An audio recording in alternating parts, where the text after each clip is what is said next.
கண்டியில் காணாமல் போன பாடசாலை மாணவி சடலமாக மீட்பு. ஜாலில் போதை மாத்திரைகள் மற்றும் வாள்களுடன் 4 கைது. ஜாலில் கோவில் வளாகத்தில் நகைகளை திருடி போலீசாரிடம் சிக்கிய பெண். வாகன இறக்குமதி மோசடியில் சிக்கிய பெண் கோடிக்கணக்கில் ஏமாற்றப்பட்ட பணம். ஐஎஸ்ஐஎஸ் பயங்கரவாதிகளினால் வெளியான காணொளி இறுதியில் தெரியவந்த பின்னணி. கோடபாய அழைத்த போது ஜால காட்டில் மறைந்திருந்த சஜித் பிரேமதாச அம்பலமாகும் தகவல்கள். மஹிந்தவின் ஆதரவில் களமிறங்க தயாராகும் சம்பிக்க ரணவக்க. ஒரே ஓடு பாதையில் பயணித்த 2 விமானங்களினால் ஏற்பட்ட பதட்டம்.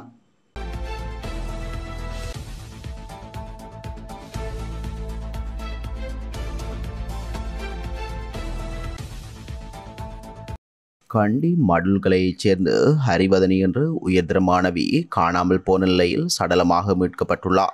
குறித்த மாணவியின் சடலமானது நேற்று 9/6/2024 அன்று மீட்கப்பட்டுள்ளது.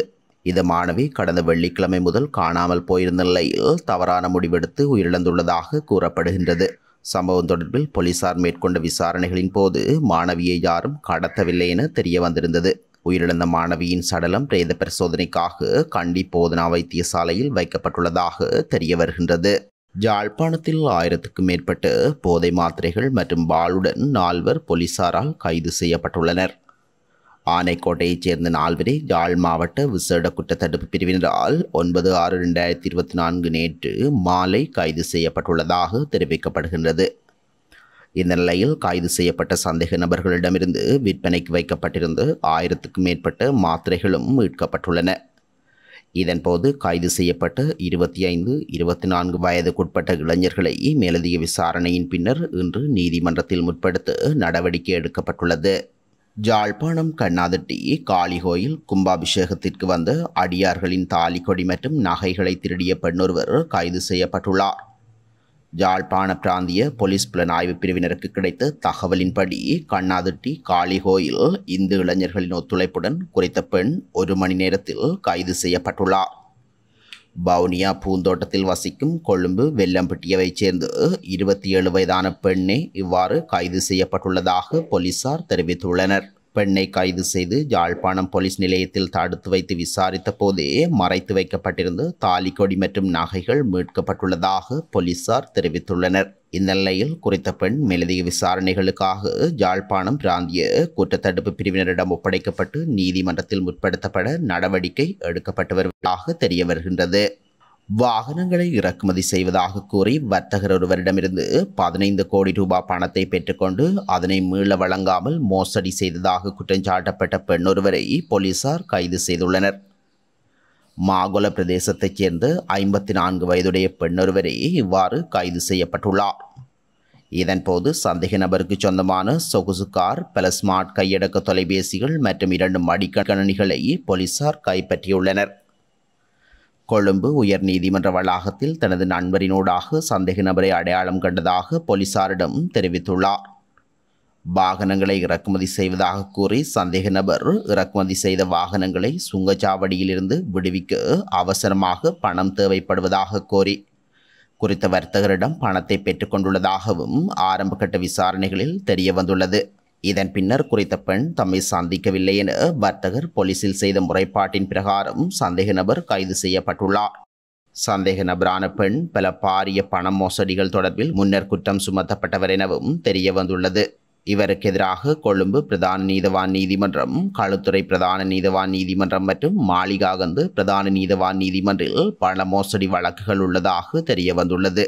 இதற்கு மேலதிகமாக போலி கடவுச்சீட்டு தயாரித்தல், காசோலை வழங்குதல் போன்ற பல மோசடிகளில் சந்தேக நபரான பெண் ஈடுபட்டுள்ளமையும் தெரிய வந்துள்ளதாக போலீசார் தெரிவித்துள்ளனர்.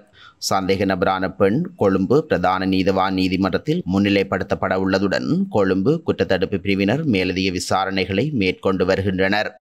ஐஎஸ்ஐஎஸ் பயங்கரவாதிகள் என இந்தியாவில் கைது செய்யப்பட்ட இலங்கையர்கள் 4 தயாரித்ததாக வெளியான காணொளி போலியானது என கண்டறியப்பட்டுள்ளது. குறித்த காணொளியில் 4 சத்திய பிரமாணம் செய்ய பயன்படுத்திய கை மாறியுள்ளதாக காவல்துறையினர் விசாரணைகளில் இருந்து தெரிய வந்துள்ளது. வழக்கமாக ஐஎஸ்ஐஎஸ் பயங்கரவாதிகள் வலது கை ஆள்காட்டி விரலை உயர்த்தி சத்தியம் செய்வார்கள்.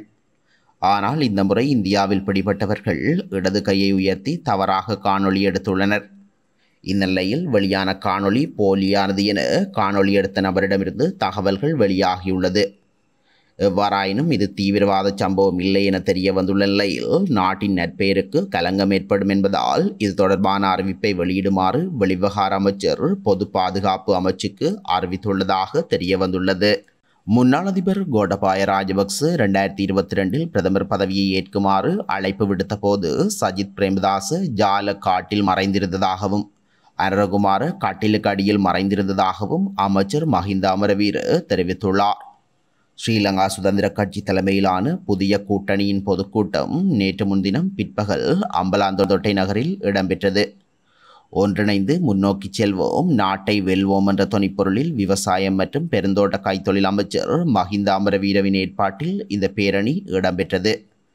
இந்த கூட்டத்தில் உரையாற்றும் போதே அமைச்சர் மேற்கண்டவாறு தெரிவித்துள்ளார். அவர் அங்கு மேலும் தெரிவிக்கையில், ஸ்ரீலங்கா சுதந்திர கட்சியை ஐக்கிய மக்கள் கூட்டமைப்புடன் இணைப்பதற்கு முன்னாள் அதிபர் மைத்ரிபால சிறிசேன மேற்கொண்ட அனைத்து முயற்சிகளும் தோல்வியடைந்துள்ளதாக குறிப்பிட்டுள்ளார். ஸ்ரீலங்கா சுதந்திர கட்சியிலிருந்து ஐக்கிய மக்கள் சக்தியில் இணைந்த நாடாளுமன்ற உறுப்பினர்களை மீண்டும் கட்சியில் இணைக்குமாறு அழைப்பு விடுக்கப்படும். சவாலை ஏற்று இன்று நாட்டை சரியான இடத்திற்கு ரணில் விக்ரமசிங்கே கொண்டு வந்துள்ளதாக அவர் மேலும் தெரிவித்துள்ளார்.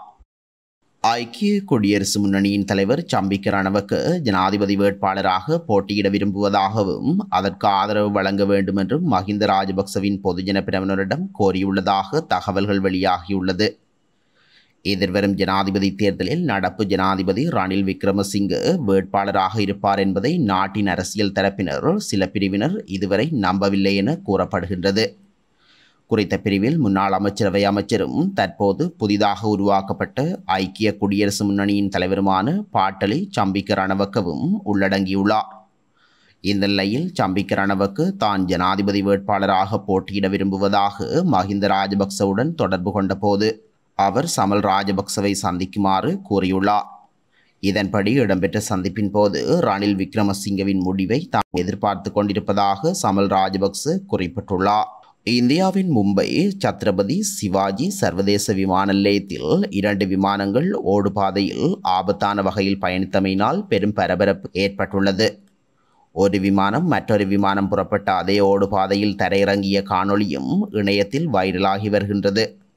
இந்த சம்பவம் மும்பை விமான நிலையத்தில் ஓடுபாதை 27 சனிக்கிழமை அதிகாலையில் இந்தோரின் தேவி அகில்யாபாய் ஹோல்கார் விமான நிலையத்திலிருந்து வந்த இண்டிகோ விமானம் ஓடுபாதையில் தரையிறங்கியுள்ளது. அதே நேரத்தில் ஏர் இந்தியா விமானம் திருவனந்தபுரம் சர்வதேசத்திற்கு புறப்படும் பணியில் இருந்த நிலையில் விமானங்கள் தரையிறங்கும் மற்றும் புறப்படுவதற்கான நேரத்தில் குழப்பமான சூழ்நிலை உருவாக்கியுள்ளது. இந்த சம்பவம் குறித்து விசாரணை நடத்த டிஜிசிஏ உத்தரவிட்டுள்ளதாக இண்டிகோ நிறுவனம் வெளியிட்டுள்ள அறிக்கையில் தெரிவிக்கப்பட்டுள்ளது.